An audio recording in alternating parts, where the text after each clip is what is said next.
Hello, and welcome to today's Single Scoops episode. I'm your host, JR, and I'm joined by my co-host, OldR. Howdy. Today, we're going to be talking about the 2024 K-drama, Marry My Husband, also known in Korean as 내 남편과 결혼해줘. As is the customary warning for these episodes, there will be spoilers, so keep that in mind. The plot revolves around Kang Ji-won, a woman with cancer who is in her final days. Her husband, Park Min-hwan, hasn't been around for her at the hospital, so she goes home to find him. She discovers Min-hwan in bed with her best friend, Jung Soo-min. Her husband defends his longtime mistress and ends up killing Ji-won. But that's not the end for her, as she wakes up 10 years in the past. She remembers her past life and is determined not to let it end the same way. By breaking off her relationship with Min-hwan early, so Soo-min can marry him instead, she changes her destiny dramatically. Marry My Husband is 16 episodes long and aired on TVN from January 1st through February 20th, 2024.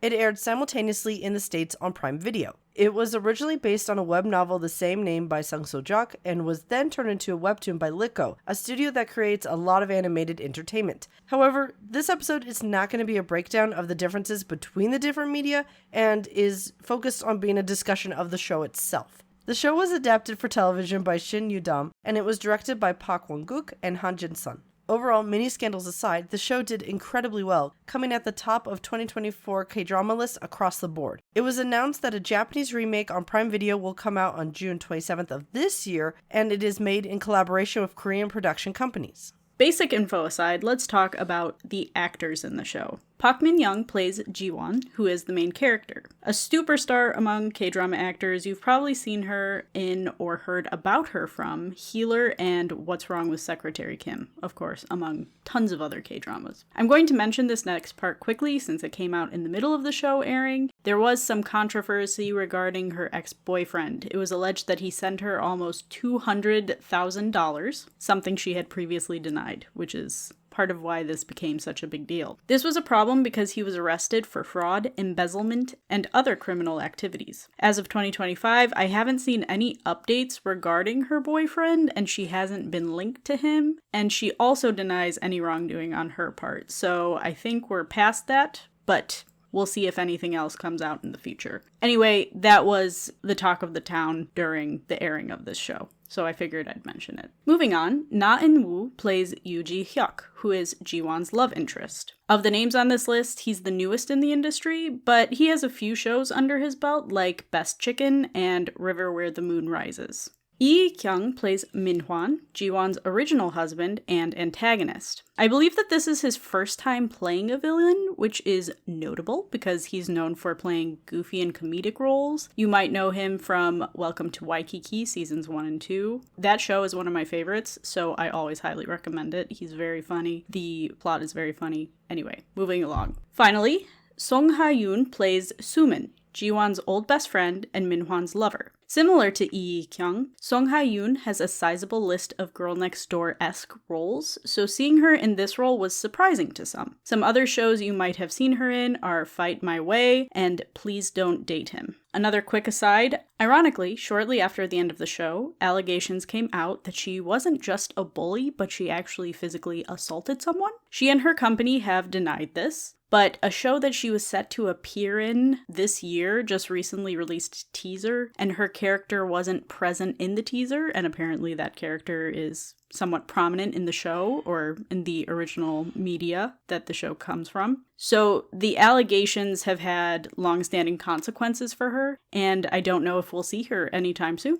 But I just thought that I would mention that. Finally, let's talk about idols of note. Veteran idol Boa played OldR, who was previously in a relationship with the character Yoo Ji-hyuk. Boa is not a particularly prolific actor, and if you look at her filmography, a lot of it, understandably, is credited as herself in either documentaries, /SM content, or variety shows. She has been in a few shows and movies, though. Some of the titles you might know are Listen to Love and Autumn Sonata. Okay, now that we've talked about basic information, some of the actors that are in the show, let's talk about what we liked about Marry My Husband. OldR, why don't you start us off?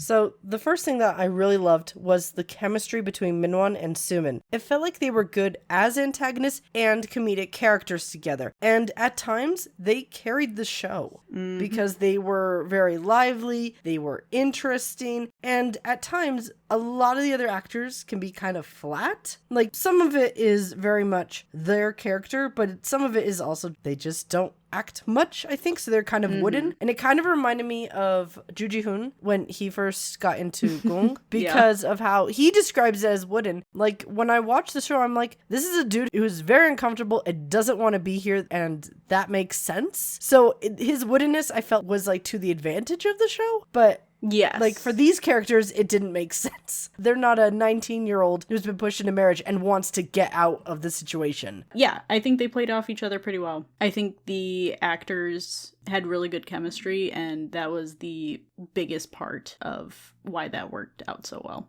So my first is that I really enjoyed the supporting cast, which Minhwan and Sumin, they are supporting characters. But in particular, I really liked Jiwon's co-workers, and I thought they were all cast well. And I think the show did a good job of giving them enough to do without overshadowing the rest of the story. Obviously, since this is a K-drama, there's only so much space, so proper balance is crucial to making the show flow well. But in particular, I'm a big fan of Gong Min-jung. I've seen her in multiple shows at this point, and I think that she's such a unique talent. She plays Jiwon's coworker Juran, and she has quite a bit of plot near the end of the show. She is the one that Jiwon's cancer kind of shifts to, and so I think she had a lot of really interesting material to work with, and I think she did such a good job of doing that. Also, side note, she married her co-star from this show, and I just think that's really cute. I think they just had a baby at the beginning of this year, but I love stuff like that. I think that's adorable.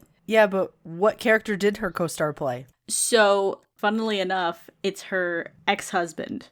Not the guy she ends up getting with at the end of the show, but the ex-husband.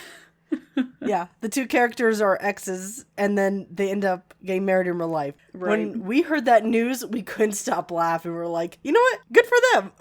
Yeah. Hopefully they have a better end. And the other thing that I really liked about the show was how they exposed Jiwon and Jihook being time travelers. It wasn't in the manhwa, so I didn't see it coming. They used a BTS song and labeled its release date to show the characters shouldn't have had knowledge of it. I love that detail because someone watching a drama 10 or 20 years from now might not get that point otherwise. The execution of it was done so well. I remember us watching this part so clearly because we were both unsure of where the scene was going because, like you said, it's not in the webtoon. But we both thought it was so clever in that moment. We were like, oh, wait. Like, we had the same dawning of knowledge that the two of them had at the same time, and I just loved that so much. Also, at this point in BTS's career, who's going to talk about the song she was listening to? I was just like, wow, what a throwback for an old army like me, you know? I don't even know if they perform songs from their debut at their concerts anymore, which obviously they've been in the military for a while, so, but you know what I'm saying. But the song, though, that they really pointed to there was Dynamite. And Spring Day. It was both those songs. They were like, oh yeah, we want to listen to those, but can't. It was just such a smooth way of exposing them as time travelers. I was so impressed that I remember we were watching the drama, I already had the doc started, and I immediately wrote this point down because I did not want to forget it. Yeah. And that's one thing to note. In the web novel, at least, I don't remember in the webtoon, the time she goes back to is actually 2009. So they kind of shifted everything so that 2024, 2023 was present day. And so her going back in time, and that's why that worked out. So those were our likes. Next, we're going to talk about what we disliked about the show. OldR, start us off. In episode 5, there's a flashback that goes on for over 13 minutes of a scene that felt like a non sequitur. Jiwon got drunk and chatted with Jihyuk. It wasn't even substantial enough to be an exposition dump or to give a background on their relationship. It was basically just a montage, and it didn't show them growing closer together, really. And it took so long to get to the part where he falls for her because of how kind she is to a stray kitten. It could have been entirely cut and not changed a thing. Yep. This is another one where we just sat there waiting for it to end. Like, I can't believe it was 13 minutes long. Like, looking back on it now, that is such a big chunk of a K-drama. It's crazy because it's like a sixth of the episode. And it was so confusing to us because it was the only scene in the show that was like that. So either something went wrong in the writer's room or even farther down the line in the editing room because it was weird. It's honestly such a weird and kind of jarring scene when you look at the whole thing as a whole. And it's really such a whiplash from the whole time travelers and being exposed with BTS versus this. Because that, it's like, we get the connection, and also it's something that kind of grounds the audience, and especially in future years, as to how much has changed in the course of time travel in the real world. Not just with how things changed for the characters, but also how the world changed. It was such a good thing. Whereas this, like going back to when they first met back at college, like that, it just felt like this could have all been cut up until the kitten. Yeah, because the kitten is a big part of the plot, but you don't need 13 minutes to explain the kitten thing. That is for sure. It sure didn't need that long in the manhwa, so. Yeah, that's true. So, my first dislike is that her outfits were not of the time at all. So, keep in mind, she goes back in time to 2013. Many of them were beautiful, and the shapes were incredibly interesting, but people were not wearing those clothes during that time.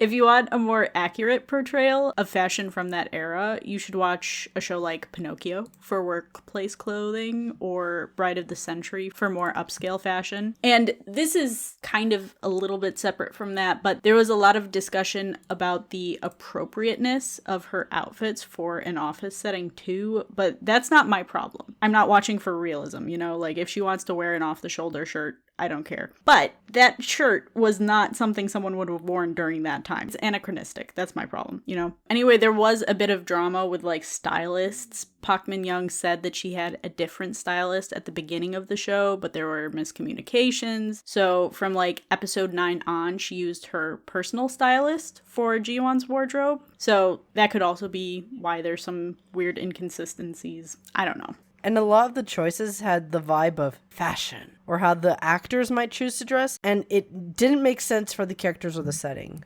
Yeah. Which, if she's using her personal stylist for the character, it makes sense that it's how Min-young would dress, and not how Ji-won would dress, you know? Ji-won would have been like, absolutely not.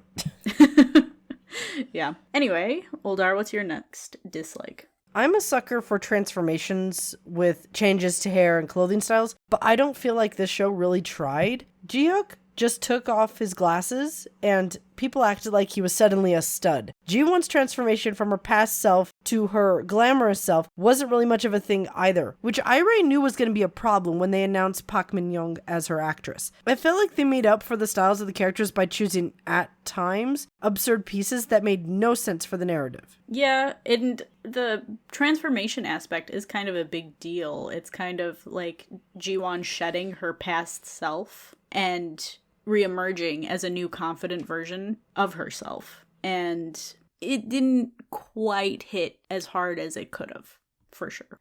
Okay, so my final dislike is that, in my opinion, Lee Kyung as Minhwan and Na In-woo as Ji-hyuk were not properly cast. Let me be clear, neither of them are poor actors, but I just don't think that they were the best choices for this show in particular. And I will explain why. Lee Kyung is easily one of my favorite actors, but the thing is, he is not a villain, and that could be the fault of typecasting, I'll say that. But I've seen a lot of his shows, and I don't think that his previous goofy image allows for him to believably portray a bad guy. I gave him the benefit of the doubt in watching the show, but by the end of it, it just didn't hit home for me. And then Na In-woo, he isn't my favorite actor, but I like him just fine. My problem with his casting is that I think that he just looks too young, and I confirmed this. Ji-hyuk and Ji-won, they are the same age, or they are close to the same age, and Park Min-young's character, Ji-won, is 37. Now, last year, when this was airing, Na In-woo would have been 27 or 28, and Park Min-young was like 36-ish, you know, like roughly. So there's about a 9-year age gap between him and Park Min-young, and I have nothing wrong with the age gap being that large, but he just looks too young. He's handsome, so that aspect works, but he didn't look mature enough for her. You know what I mean? Yeah, compared to the at least how he was drawn in the manhwa, it felt like he still had an edge and was older than her by a bit. Exactly. There were a lot of baby-faced guys in here. Yeah, that was the thing. I think he's just a little too baby-faced for this character. He didn't have, like you said, he didn't have the edge that I think Ji-hyuk needed. Okay, so who would I pick for the replacements? This is kind of like a vibes-based thing here. This isn't like, I think this person would have been perfect for it, you know what I mean? I'd maybe switch Lee Kyung with maybe like Ryu Jun-yeol. He's played bad guys and good guys in the past, and I think he does both well. So I think he'd be able to believably play like the quote-unquote good version of Min-hwan, but the switch to bad Min-hwan would have been really good. So, an idea there. Chew on that, if you will. And then I'd switch Na-woo with maybe like Park Hae-jin or Jang Ki-young, which Jang Ki-young is close in age to Na-woo, for sure, but I think he does have a little bit more of a mature face. Both of them, Park Hae-jin and Jang Ki-young, they both do the cold, aloof protagonist well. So, I don't know. Ultimately, obviously, it doesn't really matter because the show is done and made, but yeah, that was one of my main gripes with the show in general. Okay, OldR, give us your final dislike, please. So, it's not the fault of the drama, but I mention it because it still bugs me. I have beef with people who only read the manhwa and judge the drama off of that, while ignoring that it was also based on a novel. As it pulled from two sources, yes, there were going to be differences. JR and I both read the manhwa, but when we found out that it was based on a novel, that changed our opinion of the drama. When we saw that there were differences between the drama and the manhwa, we would debate whether the inclusion was from the novel or if it was the choice of the writers for the drama. But from comments that I saw, I don't think a lot of the viewers approached it that way, and I think some of the criticisms were unfair because of that. I don't think you can argue something is irrelevant if you don't know the full scope of it. It's like the substance issues in the Sugjae case all over again. I completely agree, and if I were to play devil's advocate for those people, it could be that they didn't even know that there was an original web novel before the webtoon. I think we even came across that by accident while we were watching the K-drama. And in general, it's a lot harder to get a hold of Korean web novels translated into English versus webtoons. So that could be the case, but I don't know if I'm giving them too much credit by saying that. Because I know at least at some point it made news in English. But I think, though, the problem was that with, like, OldR, there was already a hate train going on at BoA at the time. So I think that it was just people going, oh, her character doesn't need to be here. And they were saying that because they just hated her anyway. Right. Like, that was already a thing going on.